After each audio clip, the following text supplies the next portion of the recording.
નમસ્કાર દર્શક મિત્રો, પાટવી ગુજરાતી ન્યૂઝમાં આપનું હાર્દિક સ્વાગત છે। મહીસાગર જિલ્લામાં સ્થાનિક સ્વરાજ્યની સંસ્થાઓની સામાન્ય મધ્યસત્ર પેટા ચૂંટણીનું શાંતિપૂર્ણ માહોલમાં મતદાન સંપન્ન। 18મી ફેબ્રુઆરીએ મતગણતરી। માહિતી બ્યુરો મહીસાગર। મહીસાગર જિલ્લામાં સ્થાનિક સ્વરાજ્યની સંસ્થાઓનો સામાન્ય મધ્યસત્ર પેટા ચૂંટણી માટે શાંતિપૂર્ણ માહોલમાં મતદાનનો પ્રારંભ થતાં મતદાન મથકો ખાતે મતદારોએ મતદાન કર્યું હતું। મહીસાગર જિલ્લાના સવારના 7 કલાકથી સાંજના 6 કલાક સુધી મતદાનની પ્રક્રિયા શાંતિપૂર્ણ માહોલમાં પૂરી થઈ છે। મતદાનની પ્રક્રિયામાં સહભાગી થઈ નવયુવાનોમાં અનેરો ઉત્સાહ જોવા મળ્યો હતો।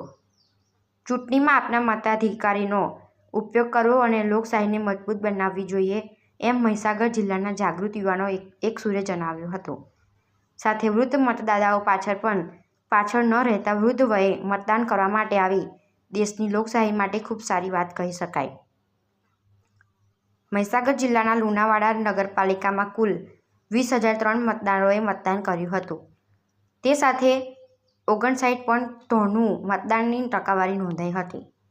સંતરામપુર નગરપાલિકામાં કુલ 12,378 મતદારોએ મતદાન કર્યું હતું। તે સાથે 69.66% મતદાનની ટકાવારી નોંધાઈ હતી।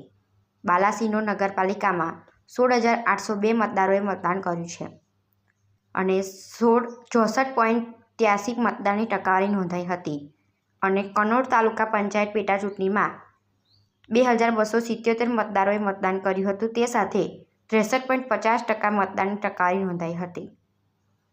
સ્થાનિક ચૂંટણી તંત્ર દ્વારા સમગ્ર ચૂંટણી પ્રક્રિયા નિષ્પક્ષ પારદર્શી રીતે સંપન્ન થાય તેની વિશેષ તકેદારી જાળવી રાખી હતી। સમગ્ર દિવસ દરમિયાન જિલ્લામાં સંબંધિત મતદાન મથકો ઉપર શાંતિપૂર્વક મતદાનની પ્રક્રિયા પૂર્ણ થઈ છે। નોંધનીય છે કે મતગણતરી તારીખ 18/2/2025ના રોજ થશે। પાટવી ગુજરાતી ન્યૂઝ, સીઓ રાજ યુસુફભાઈ।